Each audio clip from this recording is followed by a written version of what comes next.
Ladies and gentlemen, boys and girls, it is about that time. Keep your hands up and keep your head on a swivel. The Haymakers and Submissions podcast is here. We woke up and chose violence today. Stick and stay for combat sports talk at its finest, coming your way now. Welcome, everybody, to Haymakers and Submissions, the podcast. My name is Dave Brzezinski-Drew, and I'm joined by Michael Mills Chops. Big Chops, how you doing? Good, man. Good. How you doing? I'm good, man. I'm good. I'm starting to get a little fired up now. My attention's been diverted from football now. I don't want to. I know. And now I'm focused on the sweet science, and we got a lot going on, especially in February. How you feeling, man? I mean, you want the truth. I'm going to say it now because the season's done. After all those injuries happened to the Lions on the defensive side of the ball by mid-season, I had a sick feeling in my stomach that this just wasn't going to happen, but they kept winning. And they kept doing it impressively. And it's like, well, ride or die, let's go. They're playing good. And the way they played Minnesota that last game of the season, it looked good. But, the playoffs are a different beast. And realistically, even when we talked on the Sports Peninsula podcast about we wrapped the season up, said realistically, knowing what a struggle it was against Washington, even if they would have come out on top of that, highly doubt they'd get by Philly. We asked out loud, what do they need? Well, you probably could use another edge rusher. Well, there's Hutchinson. He's been on the IR for three quarters of the season. Probably need some more push up front in the middle. Oh yeah, Lee McNeil. He'll be ready to go. You need that second level, man. What about Derek Barnes? Well, we'll get him back too. Man, could use another corner. Well, that Carlton Davis would have helped out quite a bit. And it's not an excuse. It's not an excuse, but it's just the way it happened. And here's the thing. I hate when people say that, though. It's not an excuse. And it's always people really that don't play, that, you're giving excuses. And I understand it in that aspect, next man up. I get that.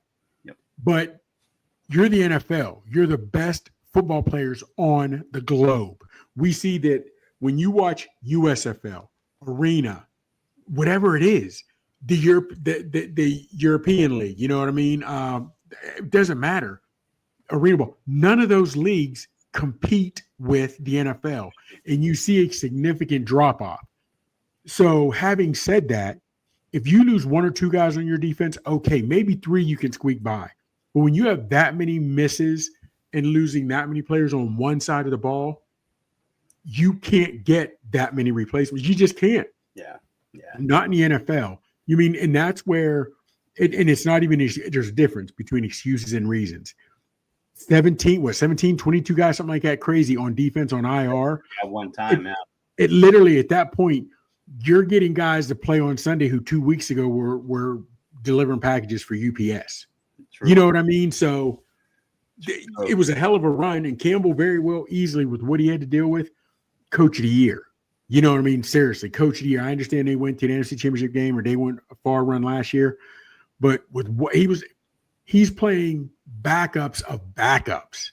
You know what I mean? So, and it was still, it was, and you could see it because the offense did what they needed to do, but the defense was like. Yeah, and bottom line, the offense didn't play great. Jared Goff had a subpar game. There's no doubt about that. But, I'm optimistic. The reason I'm not distraught I'm optimistic about next year. This team's good. Without question. Question. Someone better show me a hell of a roster that would make me think, well, yeah, they probably beat Detroit in the Super Bowl. I honestly think they're going to the Super Bowl next year. But they said it. Every level you guys were hurting. Every level you got backups playing backups. Every level, yeah. Yeah. I like I said, above you guys, I still feel pretty good about going to next year. It stinks because you had a nice run, a hell of a run, and Campbell did a lot of great things. But like I say, playoffs are different.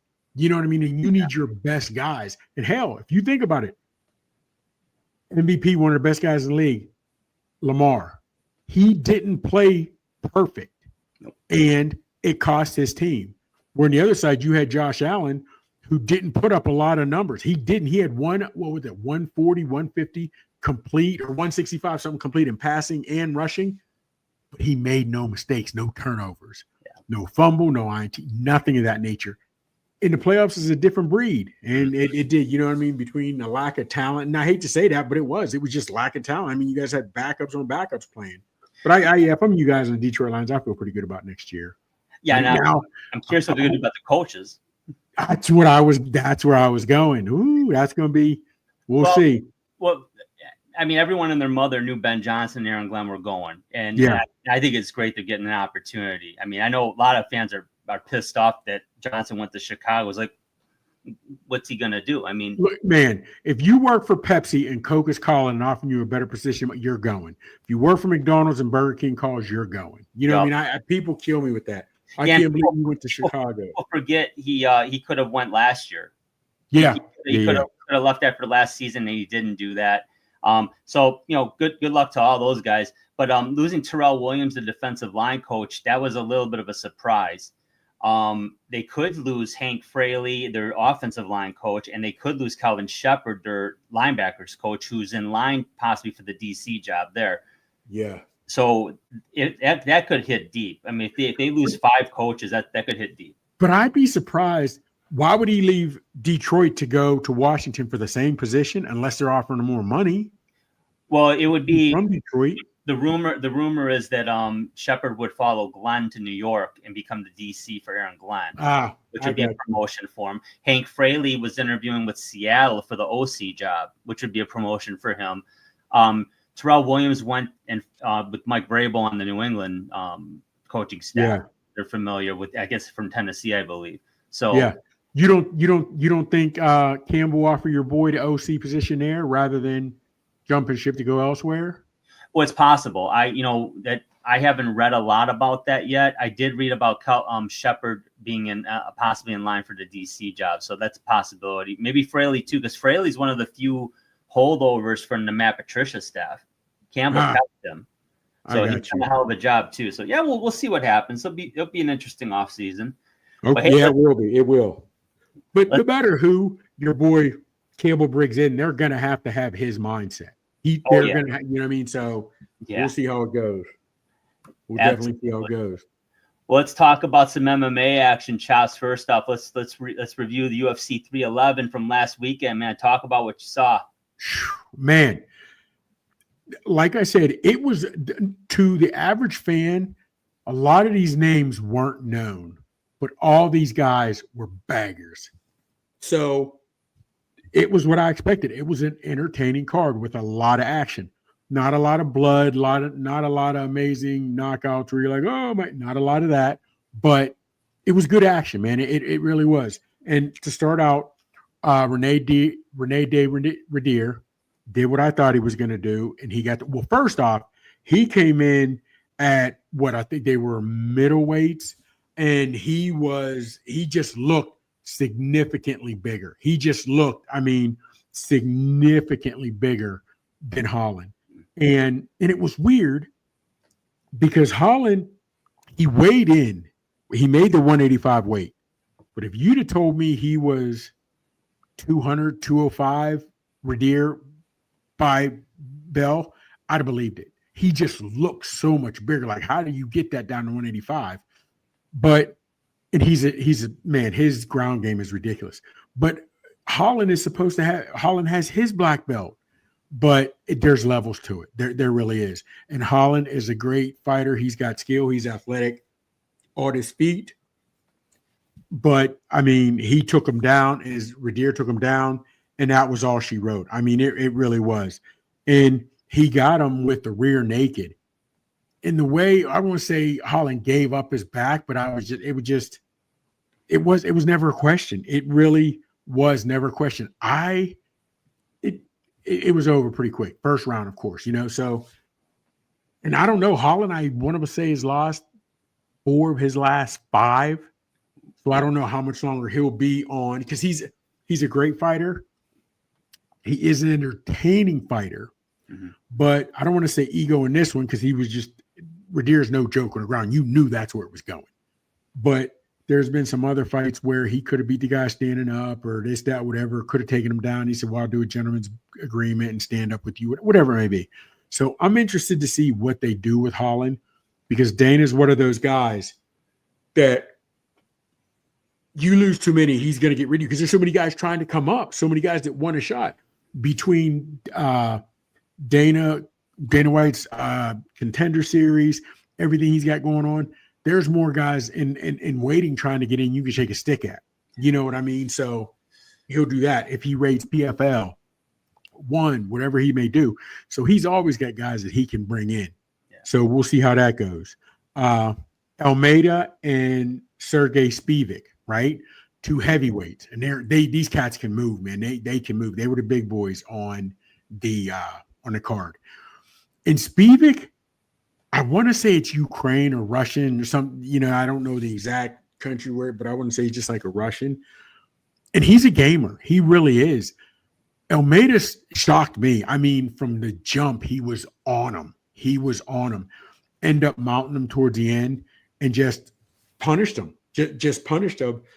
Not bloodied and battered and that nature, but he punished him. And it was shocking. I mean, got the takedown easily. And at no point was it ever, oh, this could go either way. Oh, this is what it was. No, it was. Now he got the stoppage. They had went. I mean, I don't think there was 10 seconds left in the round when the ref stopped it. So part of you's like, man, you don't want to give me extra seconds. But then again, you're like, there was 8 to 9 seconds left. You could throw a big man like that could throw 2 or 3 punches, 4 punches in 8, 9 seconds and really hurt a guy. Oh, yeah. You know what I mean? So you understand why he stopped it.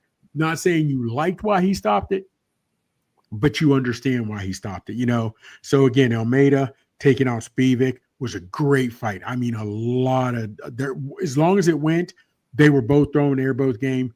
Almeida took him down, mounted him, and that was pretty much it. Now, Yuri Prochazka and Jamel Hill. Man, I did have Prochazka winning. Hill is a better athlete, but Prochazka, like I told you, man, he lives by the Bushido code, samurai, whatever have you. He's just a different type of dude. The crazy thing is, Hill was throwing a lot of wide. Okay, real quick.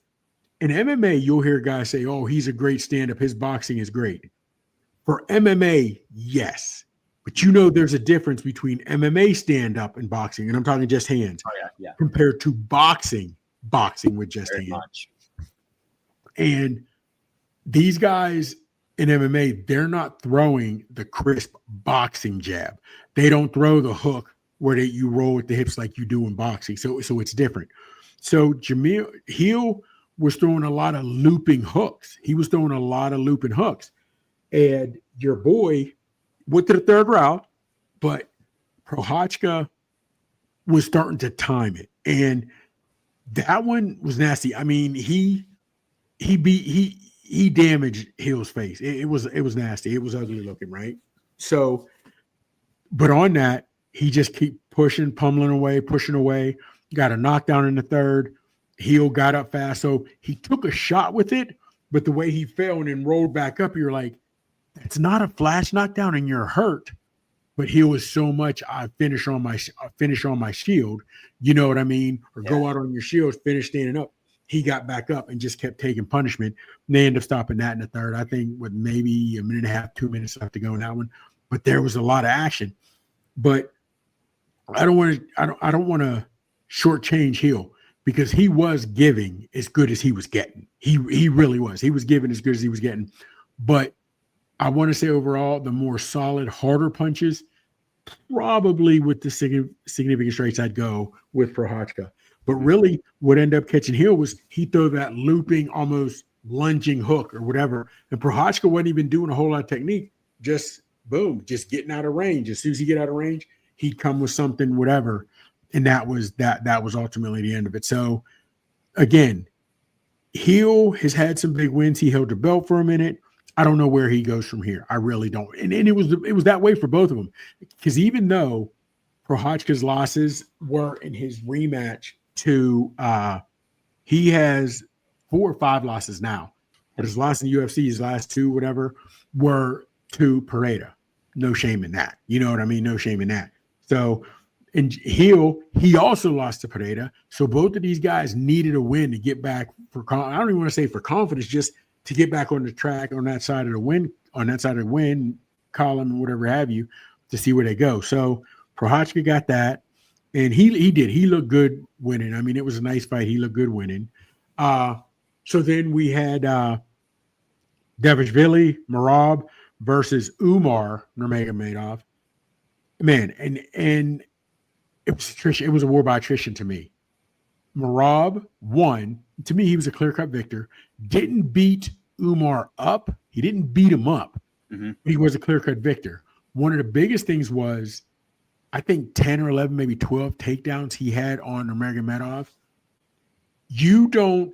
That is like, you're a Detroit Lions fan.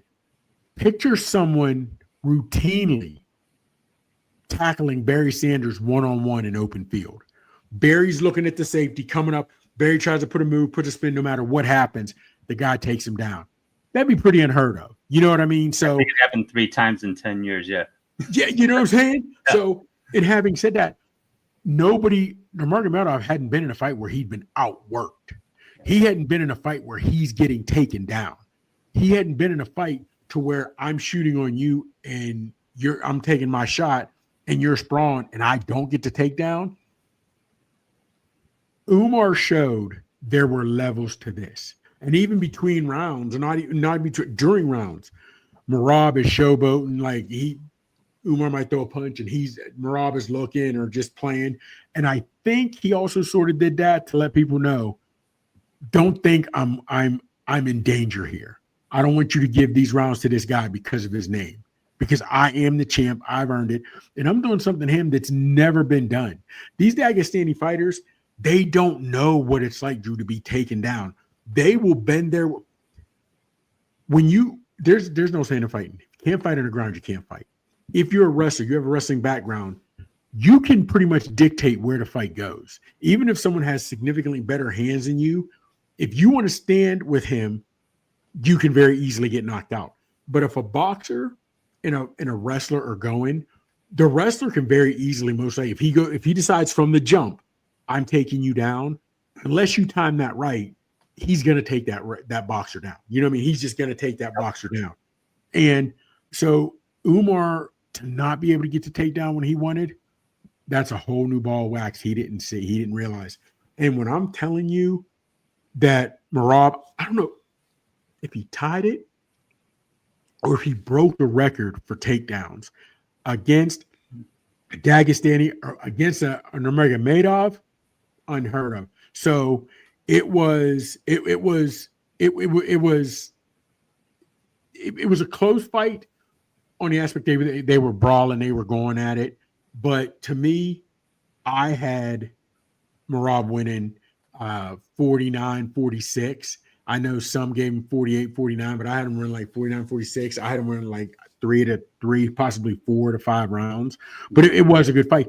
And it was crazy because, again, you've never seen a Dagestan wrestler that got dominated like this. And I hate to say, and again, someone else, it may not have been domination, but when you know his pedigree, his background, that was domination. That was really domination. But the scary part is Umar's going to be back.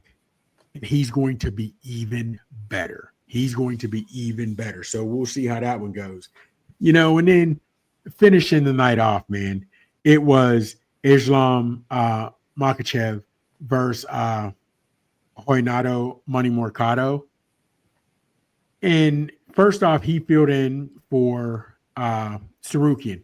Now, Sarukian ended up calling day, and I think it was like 1-2 in the morning, saying, I got back problems, I got back pain, I don't know if I'll be able to do it. Called him next morning, no, I'm out. Still don't know significantly what it was. Mm-hmm. Sarukian has been in some battles, and we had went over this. But remember, we also went over it where I said, I didn't like what he had said in an interview. I don't need fighting. These other guys need it. I don't need it. So, and he had talked about how he can make money outside of the ring after he's done with UFC.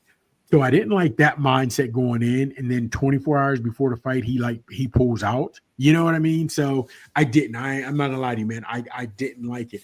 And so that didn't, that didn't go out. So Mercado, who was Beneil Dariush, he was supposed to fight Dariush. I think the way it works, say you and I are supposed to fight, and at the last minute, like Moicano got pulled up, Dariush didn't fight, but I think Dana White still pays you. I think you still get your pay for that fight because it's not your fault you didn't fight. Yeah, you know what I'm saying? It's not your fault. You didn't reach your contract. Correct. So that's what happened. So, and Moicano, he had to take it. You have to take that. You know what I mean? That's a shot for gold. You have to take it. Now, having said that, it was dumb. It was, I don't want to say domination, but it really was. I mean, they're standing up, and I'm still not sure, and I've watched it numerous times, because Moicano did drop Makhachev with a punch. Don't know if it was a slip or if his feet were just not positioned the way they should have been.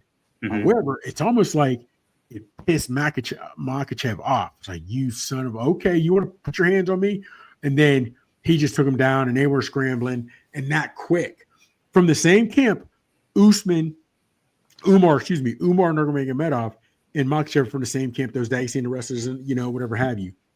And Moicano is ripping and running. They're trying to scramble, and boom, he hits him with a darce. And when he hit him with that darce, you knew it was deep. I mean, it was Python restrictive deep. And sure as shit, man, it wasn't too much longer. He's happened. But I would like to see them run that back and let Moicano get a full camp. Not going to say the outcome is going to be different, because Makhachev, since he's won that belt, you remember Cuz D'Amato used to say, once you win a belt, you automatically become 30% better. Like that's just something he made up. But Cuz D'Amato used to say, once you win a belt, you just get 30% better. Yeah, oh man, you don't know where he got those at. But you do sort of, when you get a belt, you worked hard, you grind, you do get a little better, you get more confidence, whatever have you. And Makhachev, since he's won that belt, he was phenomenal before. Now he's got it. His game is raised to levels. It's I don't want to say unstoppable, because any man of flesh and blood can be beat. You get that. We know that. Yep. But I would love to see Moicano get a full camp, see how that plays out. Not saying that the result is going to be any different. I'd be surprised to see a first round stoppage. And I think Moicano would give a little better than he did, but so it just, and again, knowing he was fighting a wrestler, but I just think you go in with a different, you know what I'm saying? Because he was supposed to fight Dariush, right?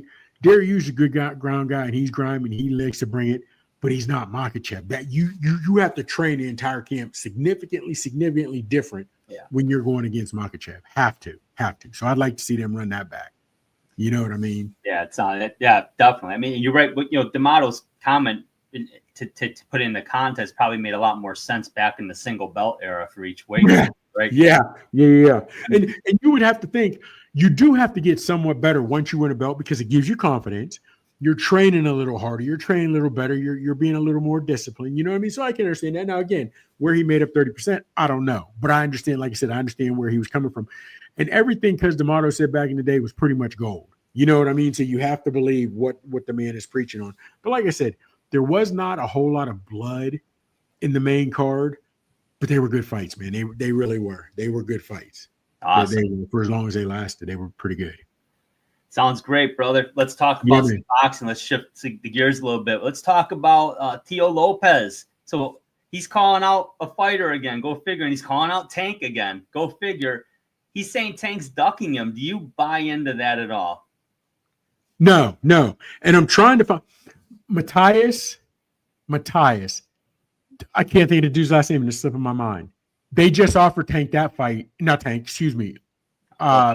Teo, and he said no. He declined it.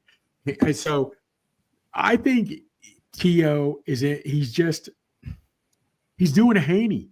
He's doing a Garcia. Remember Garcia for a year and a half? Garcia didn't fight even before he fought Tank.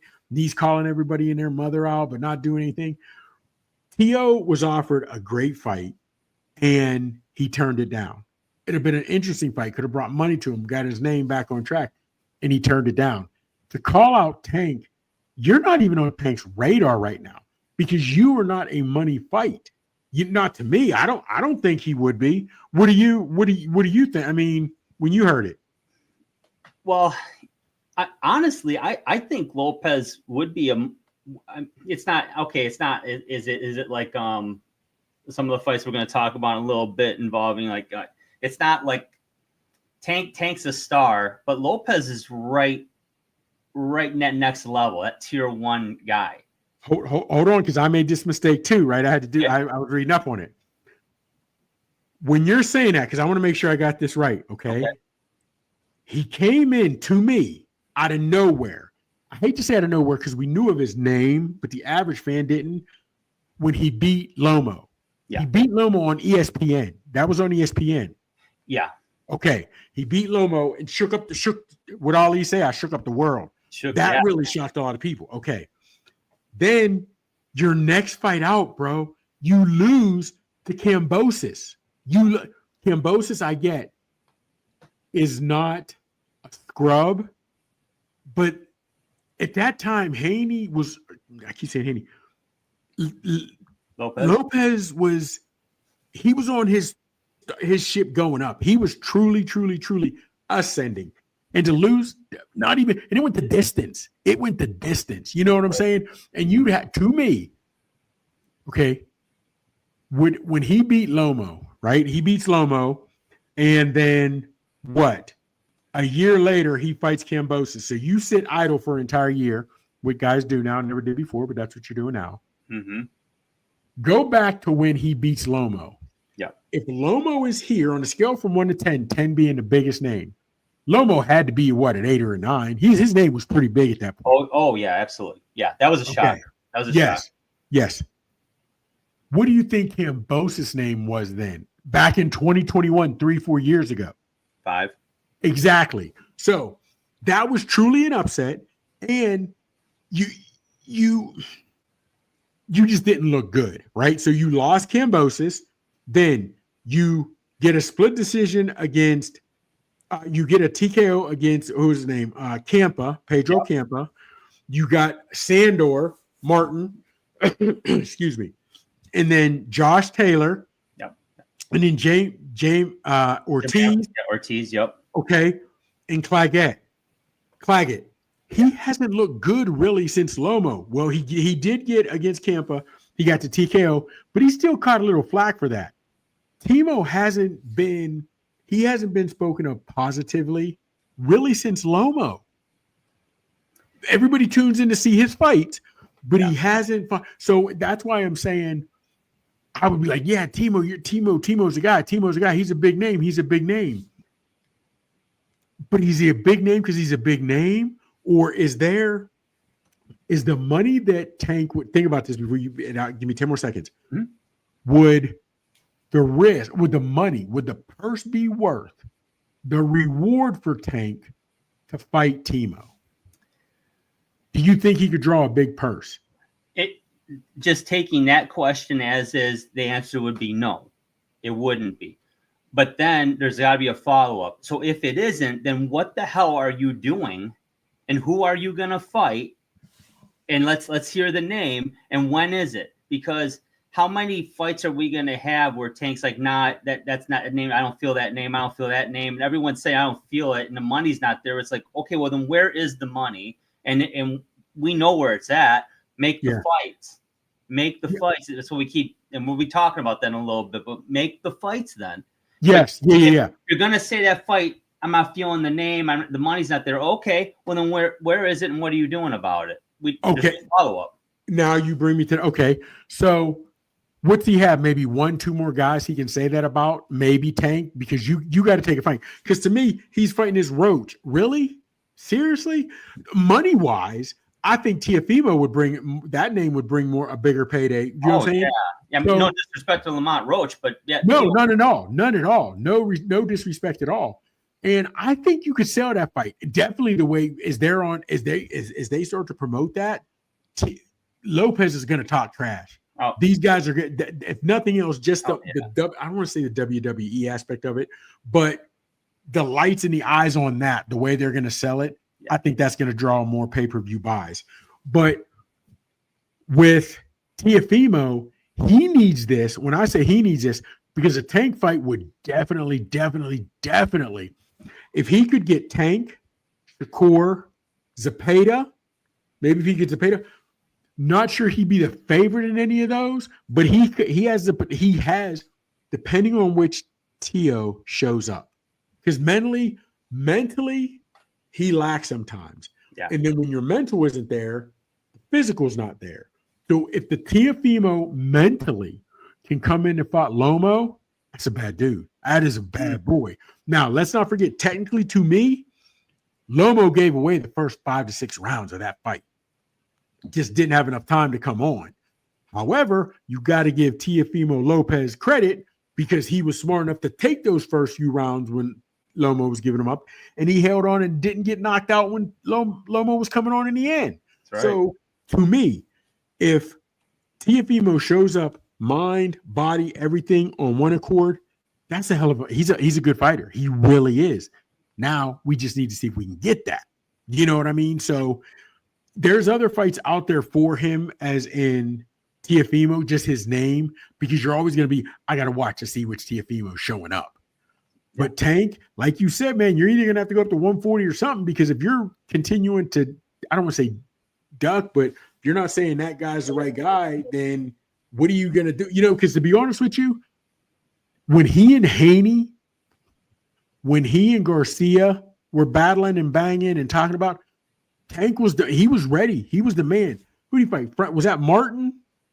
Didn't think Martin deserved that. I'm not trying to say no disrespect to Martin because he's a gamer, but there were better fights out there than you for you than that, Tank. You know, you're fighting Roach. Roach is a great guy and he wants to fight, but there's bigger names, better names out there for you than that. You know what I mean? So I don't know, man. But Tank, you can't keep denying everybody. You cannot keep denying everybody. No, I hear you. And, before we switch gears from, I am no fan personally of Lopez. I don't like the things he says. I don't like how he acts. I just don't. But I respect his ability, and I will pay to see him fight because but again, and there's that intrigue, which Lopez are you going to get? But that, he's got a bit of a resume. You name some guys up. He beat Richard Comey before that. Yes. Lopez. And that's what got him that fight, because he handled Comey pretty. Yes, that was nice. And he was rising. Okay, answer this honestly, because when he beat Lomo, even if you say if that had been a fight back in the 80s where they went 15 rounds, Lomo wins that. Okay, and I believe that, but it didn't go 15, and he got the law. He got the win. He, as in. Got the win. Lopez, when he beat Lomo, and like you said, against Comey and this, that, and the third, his star was on the rise. And when he beat Lomo, I was like, yo, this young cat can be around for a while as champ. He can hold that belt for a while. You know what I mean? Yeah. So, and let's not forget, remember when he retired for a minute because he was going through that divorce? I don't know if that was a ploy on aspect, once we're divorced and paperwork is finalized, any future earnings she has no right to. I don't know. Or if mentally he really loved his wife and he didn't want to get, I don't know. Nobody knows what that mental takes on a person. Yeah. You know what I'm saying? So it'll be interesting. But I really thought once he beat Lomo, I said, this cat he's going to be somebody. His name's going to be up there. I really did. But, this is a cautionary tale. And also an explanation as to why fighters are acting this way right now. You got a Lopez who gets a huge win over Loma, and then what does he do? He coughs it right back up the next fight against Cambosis. So you've got all these guys wanting to protect their O, right? And so it's like, oh, well, look what happened to Teo. Look what happened to Teo. Look what Teo did. So I don't know, but it's all excuses to me. And you're right. And that is what people say because nobody wants to lose the O. Mm-hmm. And that's what they'll remember. Look at him. He won, he got the belt, and he got a loss. But nobody will say none of these younger fighters are looking. You're absolutely right. But after that loss, he's 4-0. He hasn't looked the greatest, but he was able to win and get you. But nobody looks at that anymore. You know what I mean? Back then, we started watching boxing when we had the mindset to be the best, you had to beat the best. Yeah.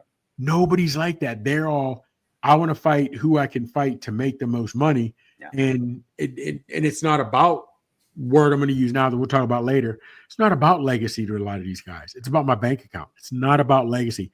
It's not about going down as one of the best fighters in the world. You know what I mean? Think about Floyd Mayweather. Think about Money Mayweather. He talks about how much he made. People talk about how much he made. He was a businessman. He's a businessman and who he fought. But if you talk to most boxing enthusiasts, a lot of them don't even put Floyd in the top 10 of their greatest all time. Yeah, I scoff at that, but I'm not a huge fan of his, but to not have him in the top 10. And here's why though. If you take him when he was Pretty Boy Floyd, nobody could touch him. Chop Corley, all those guys. He took on anybody and everybody who was there to be taken on. Yeah. But when he became Money Mayweather, you can say whatever you want. He pushed back again, kept pushing back. The Pacquiao fight. Mm-hmm. Never even looked at fighting Ricky Hatton again. Canelo. As Canelo got older. You know what I mean? Did he, I hate to say duck, but did he fight Amir Khan? I don't think, because remember Amir Khan was coming up, and Khan was a good one. He didn't, but Canelo put his lights out in round 5. I remember that. That's Canelo, but remember Canelo was more advanced. He was getting older. He was more aggressive, and because that's what a lot of people said. Mayweather caught Canelo young, never wanted to fight him again. You know, so Mayweather, his blemish in my eyes is the way he pushed back the Pacquiao fight. Yeah, he pushed that back way too long, and maybe I'm sure Pacquiao had a hand in that too. I'm not denying that, but there's no doubt Mayweather had a hand in that. But his resume, he fought some legendary fighters, and Maidana, you damn near beat him the first time. Some people think he did, but he fought him again. Yeah. I'll give him the credit. I'll give him full credit for that. He fought a young Canelo, which was smart. He got him early. Yeah. Early, as opposed to getting him late. But I don't know. I know you're more of a fan of Mayweather than I am. Now I just appreciate Pretty Boy defensively as Money Mayweather. You couldn't touch him. He was True. so hard to hit. So Shane Mosley's the only guy I saw clip him. Yeah, but also in the same token, one of the reasons I like De La Hoya, hell, he moved up to fight Bernard Hopkins. He fought any and all comers till the day he retired. Yep. That's the only thing that bothered me about Floyd. You know what I mean? That's the only thing that bothered me about Floyd. So if Tank doesn't want Teo, Shakur's still out there. Chops, go figure. And check this out. And I believe he did say this because I saw this on social media. He's not trying to get a 50-50 split. He's willing to take, I saw a 30-70 split. Yeah. But is this just a ploy to get Tank into the ring by saying, hey, I'll give you almost half the money back that I would have wanted just to fight me? Yes. And it definitely is, because let's put it this way. Even if he takes 70-30, right? And I think his camp should probably get 65-35, you know what I mean? Whatever. But let's say he wins 70-30. I still think that's going to be a pay-per-view card. And that 30, and if they work something out on the back end, he could still, even if he took 30, he'd still make more in that 30 than he's going to make whatever he's making in this Schofield fight. So on the business aspect of it, it's smart because Tank will bring in the money. His name will bring that money. So your draw is going to be higher regardless of what your split is compared to what you're getting now. Here's the thing. Mm-hmm. You get that fight. It's going to be, for lack of a better term, just in style-wise, Sugar Ray and Hagler, where on the aspect of Hagler went for the knockout, Hagler was always vicious, his Tank is always vicious. Shakur is a boxer like Sugar Ray. Now, Sugar Ray could still stand in front of you and put his hands on you. You know what I'm saying? Where that's not Shakur. But where I'm saying Sugar Ray and Hagler is because when Sugar Ray fought Hagler, he never put himself in harm's way. No. Right? And he never even hurt Hagler. He just outpointed him. And he knew that's what he's going to do from day one. Yep. So Shakur could fight. He could get a nicer payday fighting Tank. But honestly, the way he looks against Schofield, to me, would be number one, if Tank even considers it. And number two, if you fight Tank, he's going to continue to come. And once you're in that ring, he's going to continue. And at some point, Shakur is going to either have to plant his feet and fight back, or you're going to get the moniker, you are a runner. You ran the entire fight. And how do judges like that? You know what I mean? You ran the entire fight. So on the business aspect, you could make a lot of money with this fight. And it is a ploy to get him in the ring, get Tank in the ring, but that's why. Yeah. But on the back end, if you don't look impressive,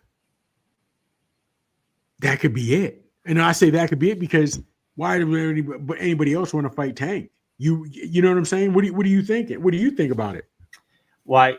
I think if Stevenson really wants this Davis fight, he needs to win like you said, convincing against Schofield. There's no doubt about that. And I think that's on the better Bevo undercard. Yeah. Yeah. He's got to show out. He's got to show an aggressive side. He's got to show some power. He's got to do. We know he can box. We know he's greasy fast. I mean, he's a great fighter, a great boxer. But he's got to show he can fight too. And he's got to show he's got to get that crowd amped up.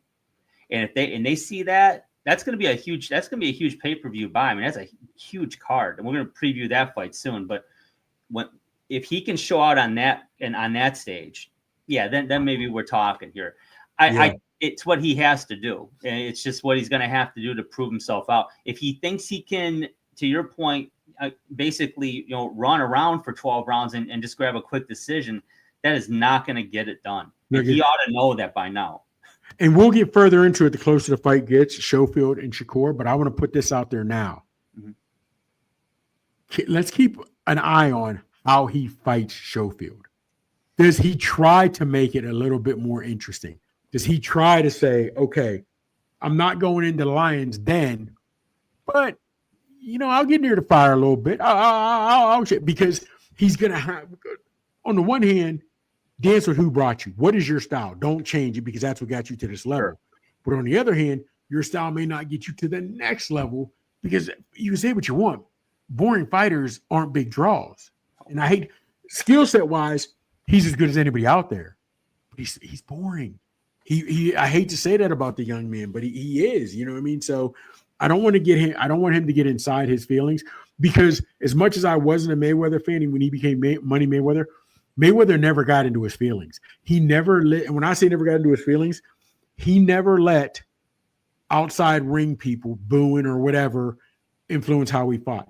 He never let the talking heads or people influence him on who he fought. He antagonized it, quite frankly. Yes, you know what I'm saying? So it is what it is. So you can't blame him for that. So I want to see if Shakur stays with who he is, or does he try something totally different?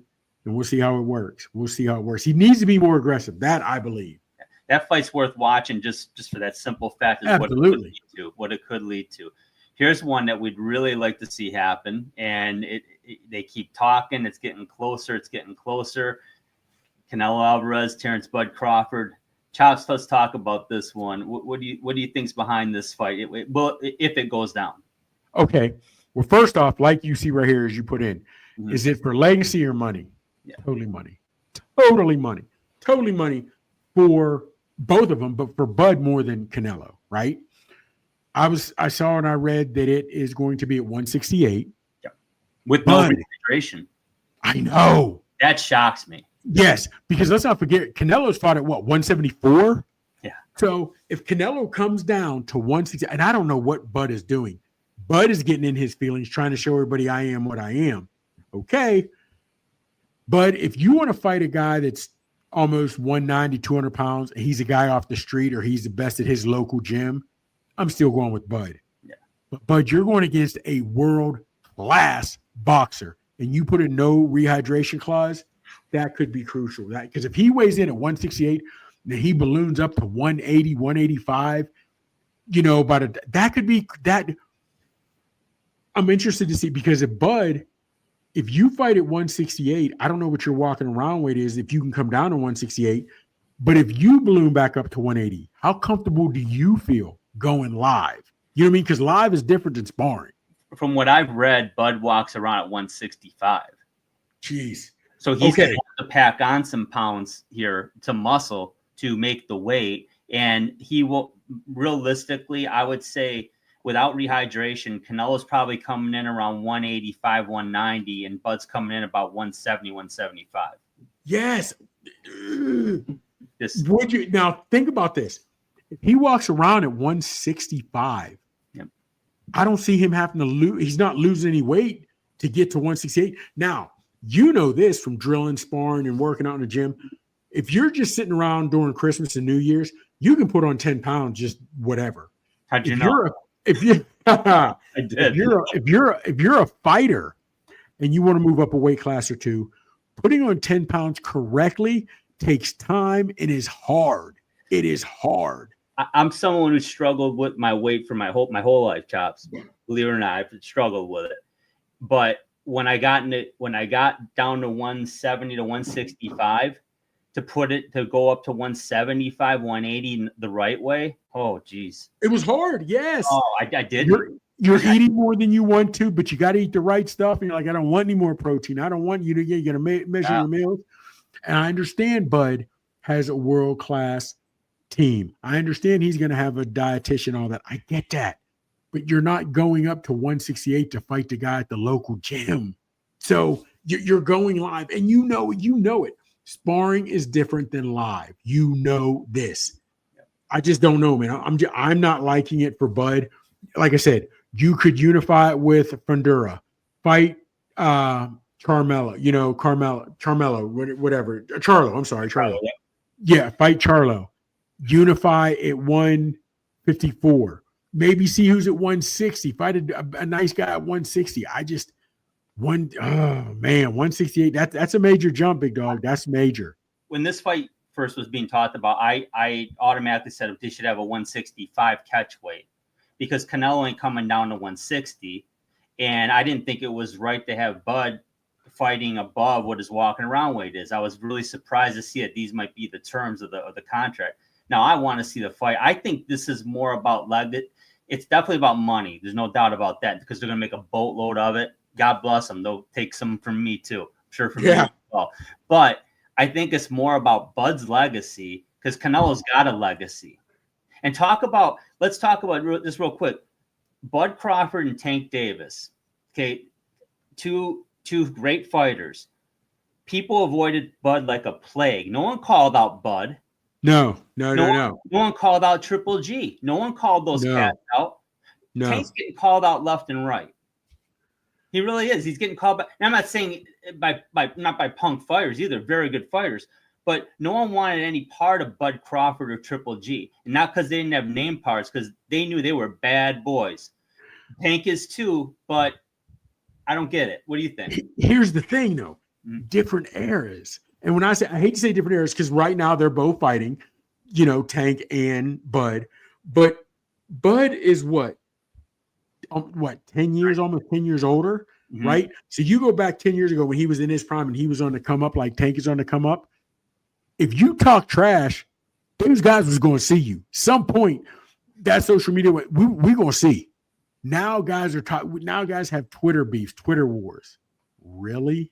Yeah. You know what I mean? So I think it's a different era. So I think guys are calling out, like, okay, think about it. Again, Teofimo is calling out Tank. Yeah. Timo, you just turned down a fight for a decent fighter, Matthias. You just turned that down. So you don't really want to fight Tank. You don't really want to fight because you're not fighting Matthias. You're not. But I'll come on. It gets me clicks. It gets me views to say I'm calling out this guy, to say I'm calling out that guy. You know what I mean? So, and then not trying to be funny, Tank, you're saying you're the best of the best and you going around talking trash, this, that, and the third, but you're fighting the Lamont Roach. You're fighting Frank White. You know what I mean? Again, say what you want, but as De La Hoya came up, when Pretty Boy Floyd was coming up and they're on their grind on the come up, they're fighting the best of the best they can get in. You know what I'm saying? I just, it's different to me now. You know what I mean? It's different to me now. And it stinks that Bud needs this for his legacy, because you say that, and there are probably other people that think that way for you too, that you do too, that it's for his legacy, because a lot of the guys ducked him. I just think you could find some decent fighters at 160. But going up to 160, that's 2 weight classes, bro. That's 2 weight classes. And you can't, you as in Bud, you can't go up 2 weight classes and get a tune-up fight. You can't. No. You cannot get a tune-up fight because you don't have that luxury. Because if you don't look good, you lose money against Canelo. Who wants to see that now? God forbid you get beat. You can't beat this joker. Why am I going to put you in the ring with a true killer in Canelo? It's not going to happen. So I see why he's doing it. Not saying I like it. And the fact that maybe it is lazy, not just because the fact you're putting in no rehydration clause, you just want to get that man in the ring. You don't even care. You just want to get him in the ring. We'll see. Maybe Bud is thinking, if I can get him to come in at 180, which he never fights it, he's heavier, maybe my speed, my quickness, my agility. Now you're fighting 20 pounds heavier than normal. We'll see. We'll see. Now I'm quite sure Bud still hits the bag and he's in there sparring at 165, whatever have you. Yeah. But it's not the same in front of 20,000, however many Vegas holds, this, that, and the third. You know what I'm saying? So we'll see, brother. We will see. Well, speaking of that, there's, His Excellency is trying to make some things happen. He's shaking up the boxing world, not in a good way in a lot of ways, but Tim Bradley doesn't agree, Chops. He's kind of called them out, saying, over suggesting a boxing league, and he's suggesting more like a boxing commissioner, like a la that, all the other major pro sports. Does it make sense to you? Is Tim Bradley on point here, or is he kind of just taking some swipes at him? Everything, both things you just said, both things can be true. Yes, he makes major sense, because if you could get rid of these other boxing, WBO, WBA, IBF, if you could get rid of them, or even if say you kept them, but only way you can be in this league is your number one contender is going to fight this number one contender. You know what I'm saying? We're always putting together the best fights. Now, so he is right on that aspect. Mm-hmm. A league and a commissioner would be great. But Turk puts together the fights he wants to see. Turk is valued at well over $2 billion. Why in the world would he want a headache of putting and making sure all these boxing bodies are following rules and this, that? No. What I'll do is I will bring in the fighters that I want to see. As we were just talking about Bud and Canelo. You do realize Turk met with both of those guys, and they both agreed to fight. Now, where I think he made a mistake is maybe neither one wanted to. He should have met down with both of them together. What will it take to get y'all into the ring? And I got to believe Turk did that. One of them declined. I got to believe that, because I believe he didn't want to do that, right? Mm-hmm. So having said that, Turk puts the fights together that he wants to see. And I do believe, I don't think these young fighters want Turk as the commissioner, because Turk will demand you fight the best. He's not going to let you, no, I won't fight this guy, he's the best, but I'm going to call out this guy. I don't think Turk will allow it. So yes, Bradley's right on time that's what it needs. But this is a hobby for Turk. This is a hobby. And when I say a hobby, he puts the fights together that he wants to see. Why? And he's having a good time doing it. Why do I want to take on another major headache? This boxer want to do this. This boxer in his camp are being a bunch of male contestants. They're not. Why would he want that headache? That's what's your 2 cents? I gave mine. What's your 2 cents? You make a lot of sense. You do. I do respect that I like the idea of what he was trying to do. I think Bradley's right. I think if you had a commissioner and basically, it'd be like baseball. You get the American League, you get the National League, you get WBC, you get WBA, IBF, WBO. Great. Independence. Okay. But the commissioner he's gonna be the matchmaker. In essence, the promoters will become agents more so. Yeah.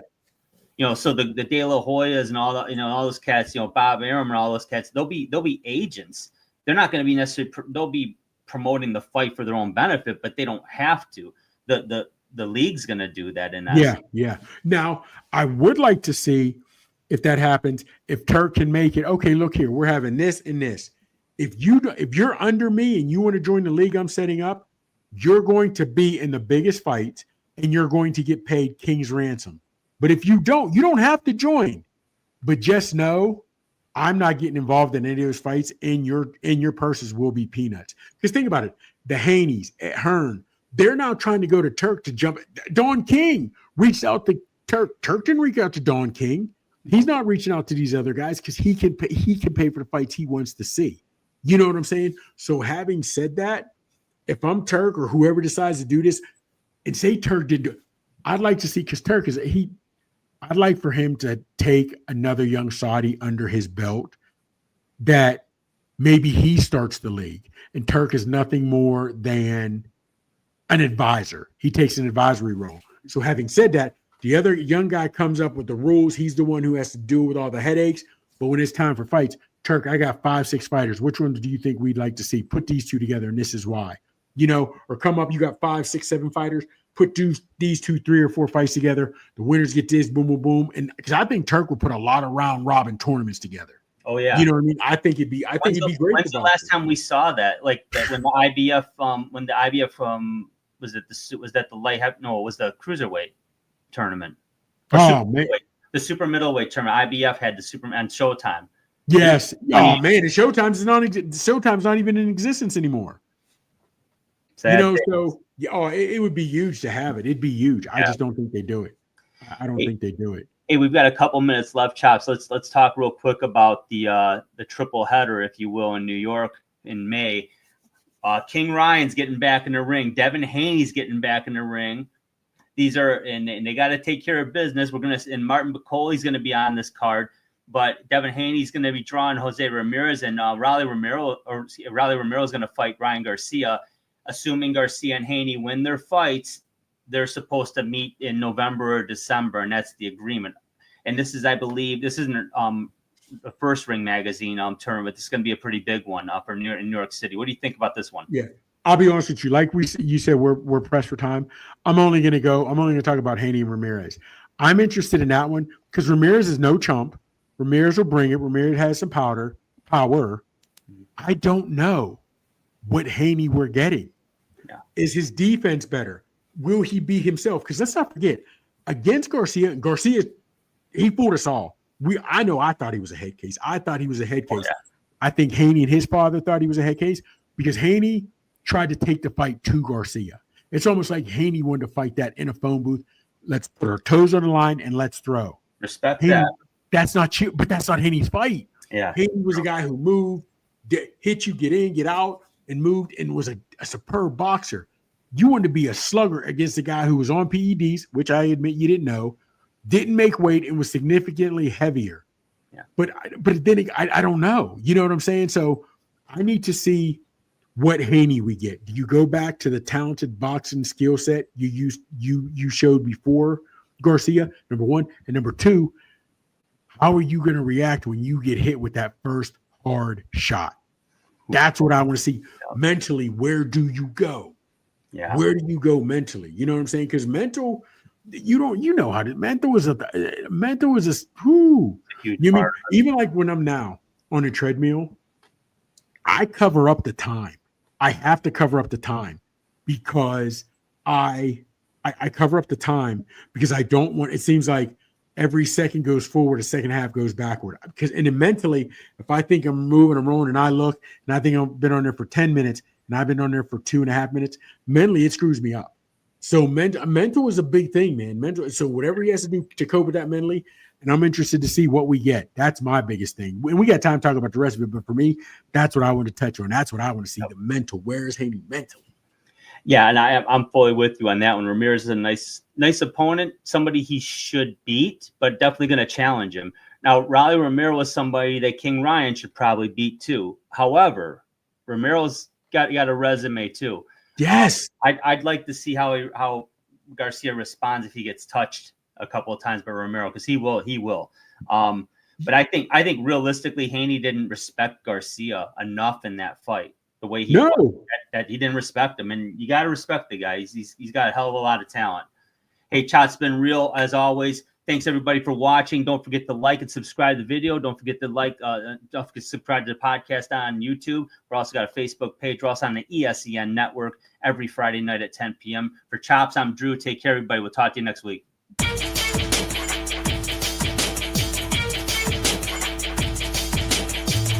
Thank you for watching the Haymakers and Submissions podcast. You can find us on the ESEN network on the Roku app every Friday night at 10 p.m. Eastern Standard Time beginning on October 4th, 2024. Check us out on Twitter X. Our handle is @HeySubPod, capital H, capital S, capital P.